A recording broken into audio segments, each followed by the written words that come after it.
Halo, selamat pagi, siang, sore, malam teman-teman DKP Mindra pada mata kuliah saya Desain dan Media pada pertemuan ke-6, di mana ini merupakan materi terakhir sebelum kita akan UTS nanti. Dan soal UTS akan kita bahas soal materi-materi apa yang akan dibahas dalam UTS kita akan bahas besok melalui pertemuan Zoom yang juga sudah saya siapkan. Akan ada satu waktu mungkin hari hari ini Jumat pagi lah, supaya kalian UTS tidak kaget apa sih yang mau di UTS kan gitu, nggak jauh-jauh dari materi yang sudah diberikan.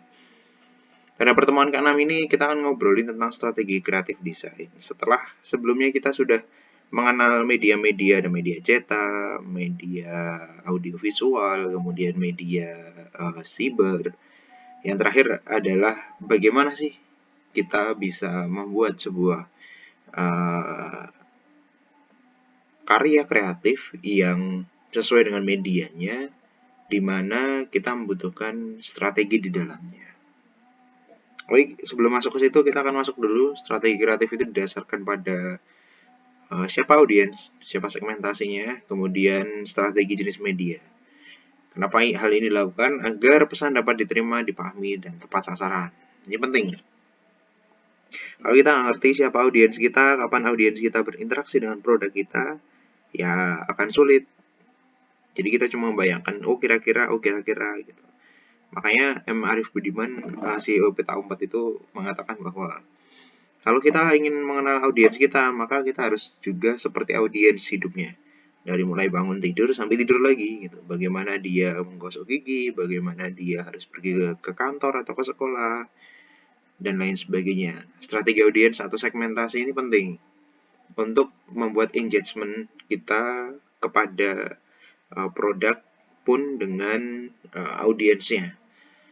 Sehingga kalau kalian mau membuat sebuah iklan kreatif atau kerja di biro iklan, maka kalian harus tahu dulu siapa yang akan ditarget, bagaimana hidupnya, apakah susah sengsara atau merindukan eh, apa namanya, merindukan kasih sayang mantan misalkan, atau apapun itu harus sesuai.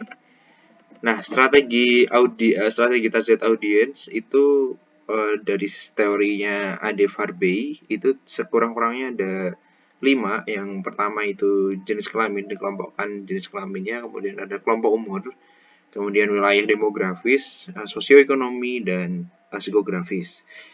Psikografis ini yang paling agak sulit ya, paling agak sulit.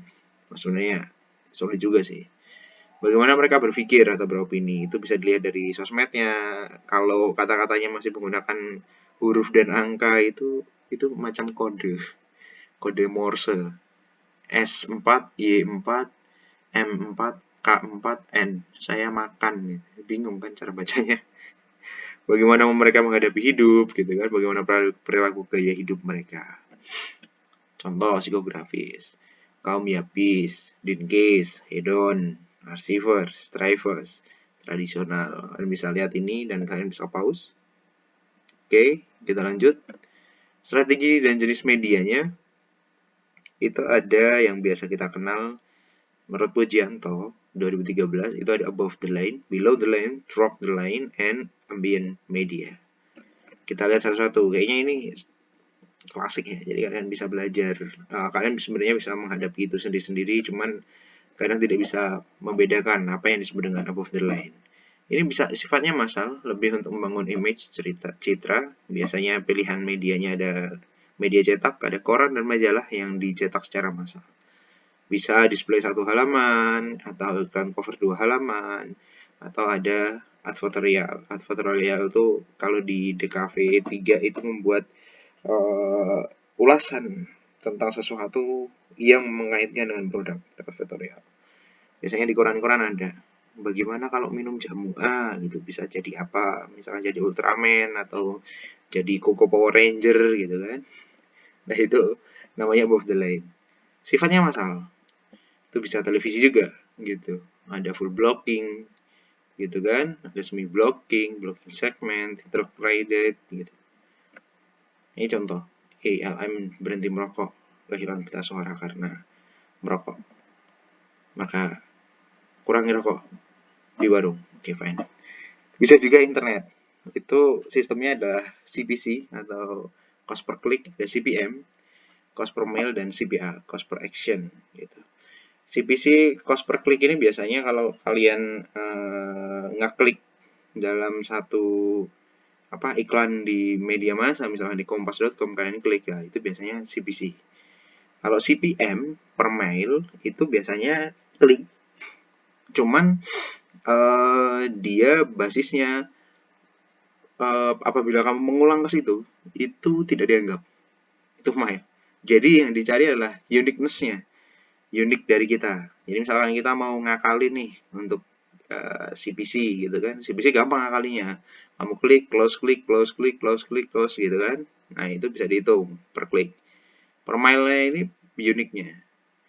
Ada juga CPA, cost per action, ini biasanya kayak menyelesaikan kata sandi atau Anda bukan robot gitu kan. Itu disebut apa ya? Saya lupa. CAPTCHA, CAPTH, CAPTCHA. Jadi kayak kata-kata yang digambar kemudian kita salin, nah itu CAPTCHA. Kode CAPTCHA itu diselesaikan. Itu cost per action misalnya, atau survei. Nah, internet ini modelnya ada banner, ada skyscraper, kemudian ada sponsorship, ada video ad, ada interstitial, gitu kan. Ada banyak untuk clickbait-nya atau untuk bagaimana orang mau mengkliknya. Itu yang upper the line. Kita masuk ke media lini bawah gitu, below the line. Sebagai pelengkap untuk upper the line dapat berupa sales promotion atau merchandising. Tujuannya untuk mendapatkan produk pada konsumen, membangun pengalaman, mengundang pembelian, menjaga loyalitas, membina jaringan, membangun ketertarikan, dan meningkatkan daya pikir, daya ingat, atau kepedulian, awareness dari sebuah brand.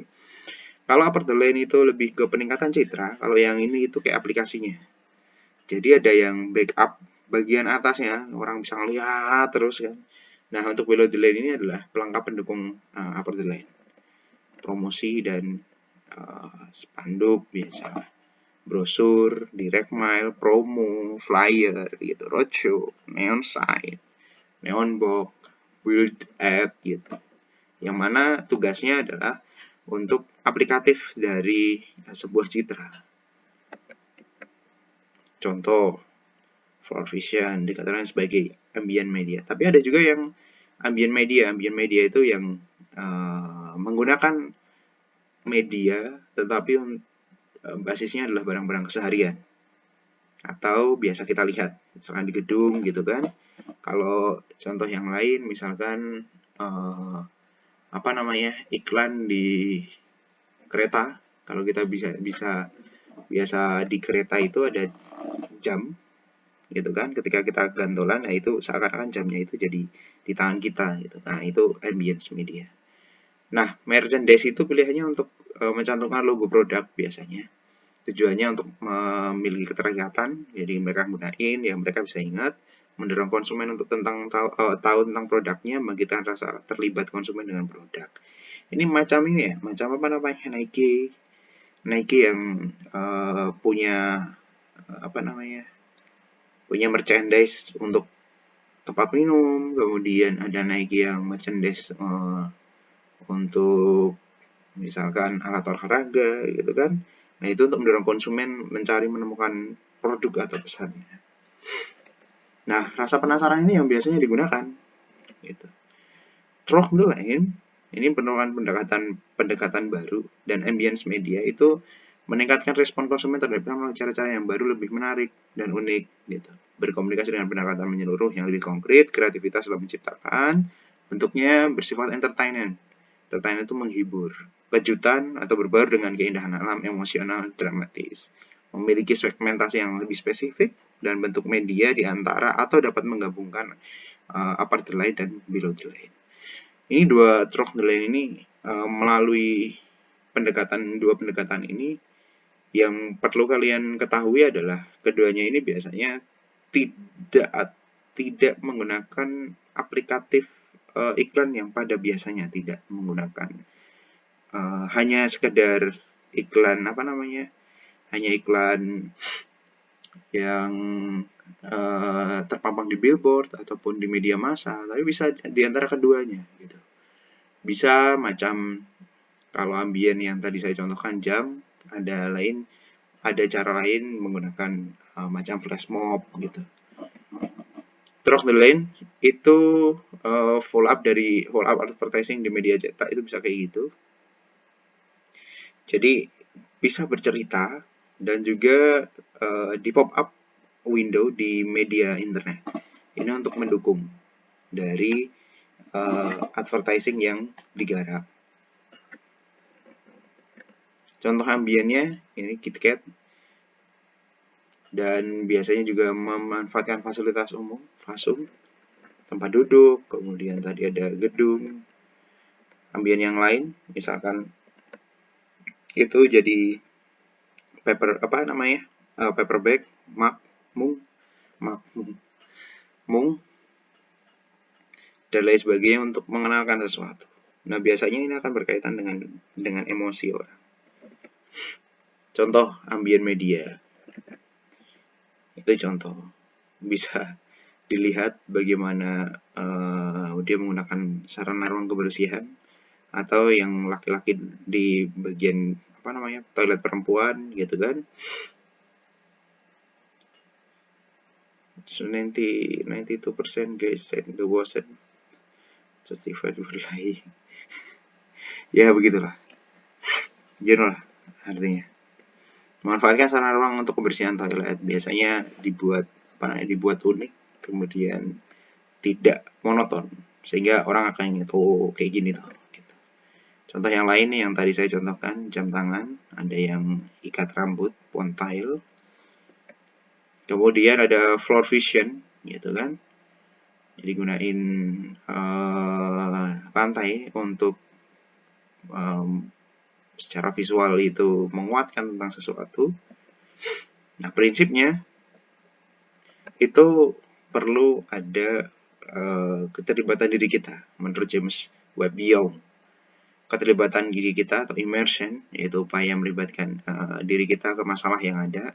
Kemudian setelah kita masuk atau mengimersi diri kita masuk dalam masalah yang ada, kita mengikubasi, meletakkan masalah di luar pikir sadar kalian dan mengubah informasi ke dalam pikiran bawah sadar untuk melakukan pekerjaan.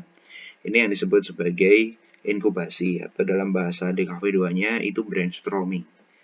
Atau menjelajahi ide-ide atau kemungkinan-kemungkinan gagasan yang bisa diambil. Iluminasi, upaya untuk memecahkan masalah melalui pengembangan ide. Nah, kalau dari brainstorming itu menghasilkan mind mapping. Iluminasi ini adalah aplikasi dari mind mapping. Itu upaya untuk memecahkan masalah, mencari keyword, kemudian membuat thumbnail gitu kan. Verifikasi, kegiatan mempelajari ide atau gagasan untuk menentukan apakah ide tersebut mampu menyelesaikan masalah. Ini adalah pengujian.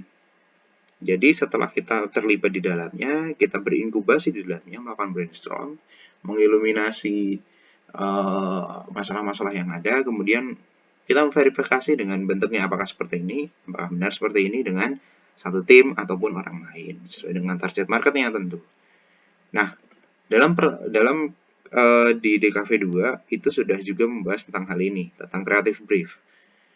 Mungkin banyak yang lupa dan memang nggak memperhatikan, jadi saya coba untuk mengulasnya.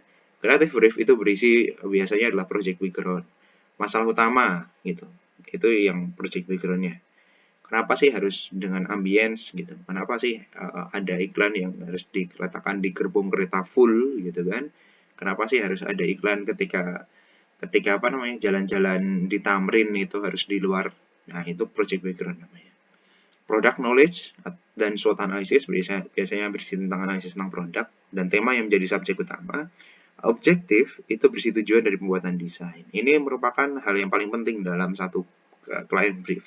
Objektif itu tujuan dari pembuatan desain terdiri dari apa yang mau di-advertising-kan, apa yang mau dirancang, kita mau ngomongin apa sih, tujuan akhirnya akan seperti apa sih, apa yang dikatakan oleh pengiklan gitu. Kemudian bagaimana tone and manner-nya, insight apa yang mau dihadirkan, unique selling point apa yang akan dikonstruksikan, kemudian alasan yang untuk mendukung unique selling tersebut gitu. Kenapa unique selling harus diperhatikan? Kenapa ide kita itu harus diperhatikan? Kenapa harus ada mandatory atau elemen-elemen yang wajib ada dalam konstruksi berpikir advertising atau pengiklanan? Media apa saja yang akan dibuat? Itu objektif. Kemudian kita mengembangkannya di bawahnya biasanya adalah kreatif konsep. Konsep kreatif pembuatan desain terdiri dari desain konsep, strategi media, media strategi. Kira-kira itu untuk kreatif brief. Maka kita akan coba untuk kalian silahkan untuk mencari apa namanya sebuah brief di 99 Design atau 1000.com, di mana di situ terdapat client brief. Buatlah kreatif briefnya yang diposting di masing-masing dari blog kalian. Tahamnya gini, kalian buka 1000.com atau 99 Design, cari desain yang ingin kalian garap, entah itu desain logo, desain poster, desain apapun, buatlah kreatif briefnya. Cobalah menggunakan prinsip dari James Webb Young. Kemudian dituliskan ke blog, baru dari situ kita akan ngobrolin atau kita akan bisa tahu lebih jauh tentang bagaimana kreatif brief ini muncul. Kalian bisa juga menggunakan pembahasan media upper the line, below the line, kemudian through the line, dan yang terakhir adalah tentang ambience. Itu kiranya, silahkan bereksplorasi. Apabila ada pertanyaan silahkan ditanyakan di grup. Terima kasih, selamat pagi, siang, sore, malam teman-teman. Selamat berusaha.